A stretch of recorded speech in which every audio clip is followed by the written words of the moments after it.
Dixon stock last trading session पे 7% से ज्यादा नीचे आ गया है।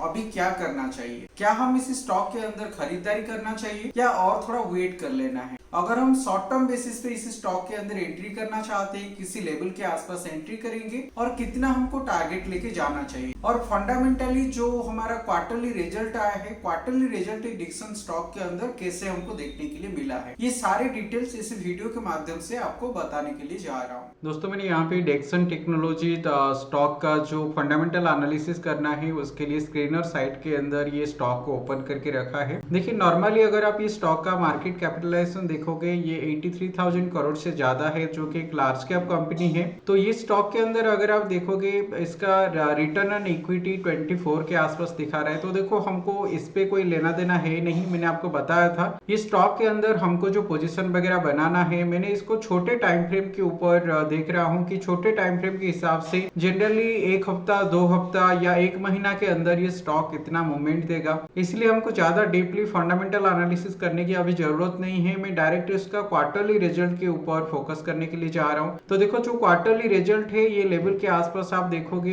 इस पे देखो हमको पर क्वार्टर यहाँ पे नाम लिखा हुआ होता है। सितंबर 2021 से लेकर सितंबर 2024 तक क्वार्टरली रिजल्ट यहाँ पे हमको देखने के लिए मिल रहा है।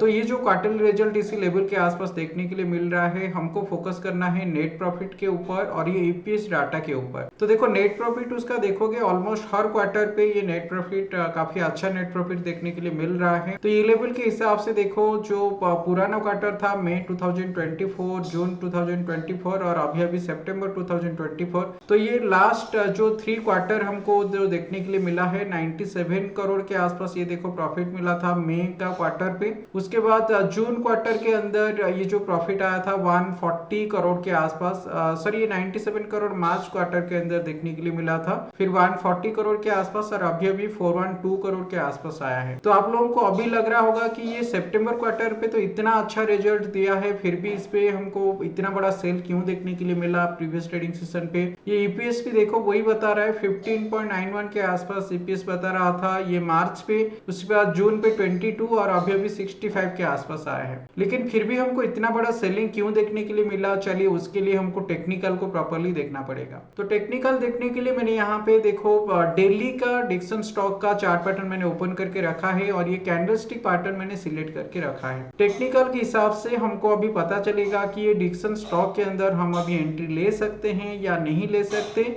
अगर हमको एंट्री लेना है, कितना रिस्क आएगा, वो सब कुछ टेक्निकल पे पता चलेगा। तो देखिए यहाँ पे डिक्सन स्टॉक का अगर ओवरऑल मूवमेंट को देखेंगे, ओवरऑल मूवमेंट इसका देखो काफी अच्छा पॉजिटिव डायरेक्शन पे हमको देखने के लिए मिल रहा है। धीरे धीरे देखो ये ऊपर की तरफ पॉजिटिव डायरेक्शन पे मूव देखने के लिए मिल रहा है ये। लेकिन लास्ट ट्रेडिंग सेशन पे देखो बहुत बड़ा कैंडल ये फॉर्म करके नीचे की तरफ आ गया। तो लगभग ये 15,900 लेवल से देखो जो लो बनाया है 13,062 के आसपास। तो लगभग इस पे 1900 पॉइंट के आसपास फॉल हमको देखने के लिए मिला है। 1850 पॉइंट के आसपास ये फॉल देखने के लिए मिला है। तो ये जो फॉल आया है, क्या इसी लेवल के आसपास सेलिंग का जोन कुछ बन रहा था या क्या इसी लेवल के आसपास ऐसा कोई सिग्नल मिल रहा था जिसपे इतना बड़ा सेलिंग हम एक्सपेक्ट कर सकते हैं, उसके बारे में अभी आपको डिटेल्स पे बताने के लिए जा रहा हूँ। 3 to 6 ट्रेडिंग सेशन हो गया। देखो बार बार ये 15,500, 15,400 इसी लेवल के आसपास आने के बाद बार बार देखो इस पे हमको सेलिंग प्रेशर देखने के लिए मिल रहा था। तो ये जो कैंडलस्टिक पैटर्न इसी लेवल के आसपास देखने के लिए मिल रहा था, पहले हमको ये लेवल के आसपास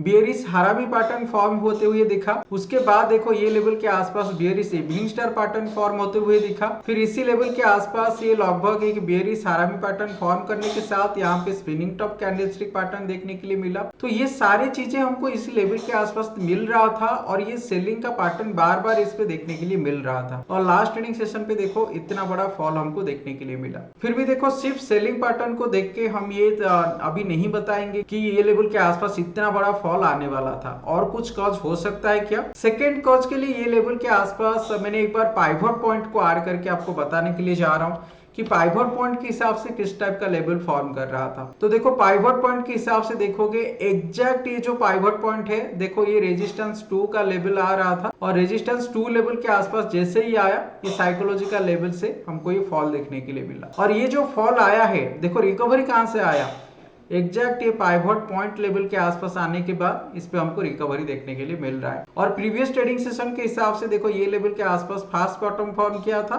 ये हो गया हमारा डबल बॉटम। तो डबल बॉटम लेवल के आसपास आने के बाद इस पे हमको रिकवरी देखने के लिए मिल रहा है। और एक थर्ड कॉज क्या हो सकता है, ये तो सेकंड कॉज हो गया, पाइवट पॉइंट के हिसाब से हमको रेजिस्टेंस आ रहा था और ये फॉल देखने के लिए मिला। और देखो मैं आपको बताऊंगा कि इसी लेवल के आसपास ये जो फॉल आया है उसके बाद बाइंग आएगा या नहीं, लेकिन हमको अभी थर्ड कॉज ढूंढना है ये सेल क्यों देखने के लिए मिला। देखिए यहाँ पे टेक्निकल के हिसाब से अगर आप चैनल ट्रेड ड्रॉ करना चाहते हो, देखो चैनल ये हो गया हमारा चैनल। किस टाइप का चैनल ये हमको देखने के लिए मिल रहा है, एक असेंडिंग चैनल देखने के लिए मिल रहा है। असेंडिंग चैनल पे जनरली मार्केट कैसे मूव करता है वो जानना जरूरी है। तो देखो असेंडिंग चैनल पे जब भी ये लोअर लाइन के आसपास मार्केट आता है इस पे बाइंग देखने के लिए मिलता है, और ये जब ऊपर लाइन के आसपास आता है हम इसी लेवल के आसपास सेलिंग का पैटर्न ढूंढते हैं सेलिंग के लिए। तो देखो ये लेवल के आसपास आने के बाद बाइंग देखने के लिए मिला, फिर ऊपर लेवल के आसपास आने के बाद सेलिंग आया। ये लेवल पे आने के बाद बाइंग देखने के लिए मिला, फिर ऊपर लेवल के आसपास आने के बाद सेलिंग आया। ये लेवल के आसपास आने के बाद बाइंग देखने के लिए मिला, फिर ये ऊपर लेवल से देखो सेलिंग आया। ये लेवल के आसपास बाइंग देखने के लिए मिला, फिर ये ऊपर लेवल के आसपास देखो आया था और इसी लेवल से हमको सेलिंग देखने के लिए मिला है। और ये लेवल के आसपास देखो अभी कहां पे आया है, जैसे ये लाइन के आसपास आया ये लेवल के आसपास टच किया है। तो हमको अभी थोड़ा एक हिंट्स मिल रहा है कि ये लेवल के आसपास हमको क्या करना चाहिए, बाइंग करना है या सेलिंग करना है। अभी उसके बाद और एक कॉज भी आपको दे देता हूं, फोर्थ कॉज कि ये लेवल के आसपास हमको क्या करना चाहिए। मैं एक बार इसी लेवल के आसपास एक बार मूविंग एवरेज को ऐड करने के लिए जा रहा हूं, और ये जो मूविंग एवरेज है मैं simple exponential 50 period exponential moving average add कर रहा हूं। पाइवट पॉइंट को यहाँ पे रिमूव कर दे रहा हूं। तो देखो ये मूविंग एवरेज के हिसाब से अभी तो आपको क्लियर हो गया होगा कि ये स्टॉक कैसे मूव कर रहा है। जब भी ये मूविंग एवरेज लाइन के आसपास आ रहा है इस पे बाइंग देखने के लिए मिल रहा है, और जब ये मूविंग एवरेज लाइन से थोड़ा दूर चला जाता है ये फिर रिट्रेस होके देखो मूविंग एवरेज लाइन के पास आता है। इसी लेवल से देखो ऊपर की तरफ जब आ गया फिर रिट्रेस होके मूविंग एवरेज लाइन के आसपास आया, फिर इसी लेवल से जब पॉजिटिव डायरेक्शन पे मूव आया, फिर रिट्रेस होके मूविंग एवरेज के पास आया, फिर पॉजिटिव डायरेक्शन पे मूव आया, फिर रिट्रेस होके ये देखो इसी के पास आया। ये पॉजिटिव डायरेक्शन पे आया था, अभी रिट्रेस होके देखो एग्जैक्ट ये 50 period exponential moving average level को जैसे ही टच किया है उसी लेवल के आसपास हमको अभी सपोर्ट देखने के लिए मिल रहा है। तो ये एक बेस्ट पॉइंट है जहां पे हम बाइंग करके जा सकते हैं। और ये जो बाइंग हम करेंगे जनरली 2 से 3 हफ्ता के लिए बाइंग करेंगे। बहुत बड़ा बाइंग के लिए मैं नहीं बोल रहा हूं।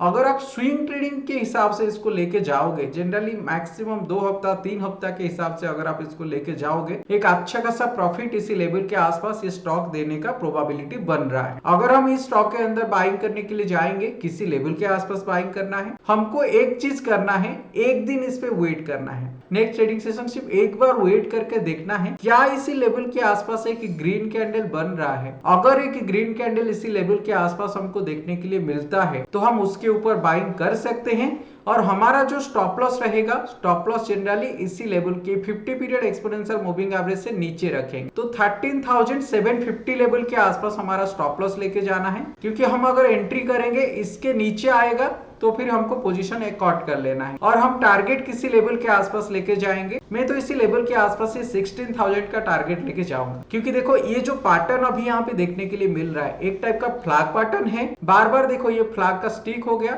ये फ्लैग हो गया, फिर फ्लैग का स्टिक फॉर्म किया, फ्लैग फॉर्म किया, फिर फ्लैग का स्टिक फॉर्म किया, ये देखो फ्लैग फॉर्म किया। भले इसी लेवल के आसपास काफी तेजी से एक सेलिंग आ गया है, यहाँ पे जब दोबारा ये स्टिक फॉर्म करेगा ये मिनिमम 16,000 लेवल के आसपास आके टच करेगा। तो इसीलिए टेक्निकल के हिसाब से अगर वन ट्रेडिंग सेशन ये लेवल के आसपास हमको ग्रीन कैंडल देखने के लिए मिलता है, हम ये जो रिस्क में बता रहा हूं 13,750 का, अगर आप इतना रिस्क लेके इस पे काम कर सकते हो तो आप इतना रिस्क रखोगे और आपका टारगेट जो रहेगा पूरा देखो यहाँ पे मिनिमम 1:2 के हिसाब से या 1:3 के हिसाब से ये टारगेट आ रहा है, जो कि 16,000 लेवल के आसपास इस पे आप टारगेट लेके जाओगे। दोस्तों प्रॉपर टेक्निकल और फंडामेंटल को मिक्स करके मैं एनालिसिस करके आप लोगों के साथ शेयर कर रहा हूं। अगर आप लोगों को कुछ इसी वीडियो के माध्यम से वैल्यू मिल रहा है, वीडियो को लाइक जरूर करना और आपकी दोस्त लोगों के साथ इसको शेयर जरूर करना। ये पूरा वीडियो को देखने के लिए आप लोगों को बहुत बहुत धन्यवाद।